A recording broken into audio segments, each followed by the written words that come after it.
இன்னும் 5 வருஷம் கழிச்சு தான் எம்எல்ஏ எலெக்ஷன் வரும். அப்பெல்லாம் நாங்க இருப்போமா இல்லையான்னு தெரியல. எங்களுக்கு ஒரு வாய்ப்பு கொடுங்க. நீங்க ஷானவாஸ்க்கு வந்து குன்னத்துல ஒரு வாய்ப்பு கொடுத்தீங்க, அதுல ஜெயிக்கல.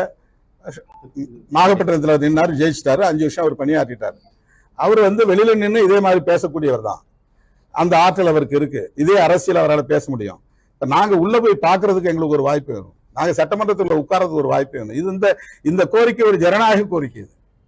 அந்த கோரிக்கையை நான் ஒரு சமூக நீதி பார்வை அடிப்படையில, சரி தம்பிங்க தானே, நம்ம கூட இருக்கிறவங்க தானே சொல்லிக்கலாம்.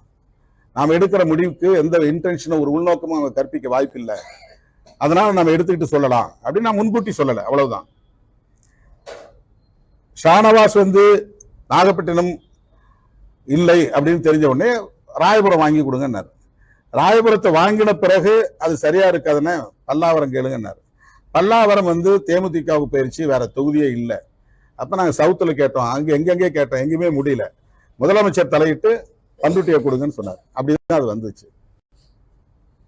அந்த இடத்துல கடலூர் மாவட்டத்தை சார்ந்தவர்கள் உள்ளூர் என்கிற கோரிக்கை நாளுக்கு நாள் வலுத்து வருகிறது. இதுக்கு முன்னாடி வந்து டாப் லெவல்ல இருக்கிறவங்களை முதல்ல நம்ம வந்து சாட்டிஸ்ஃபை பண்ணி ஆகணும்.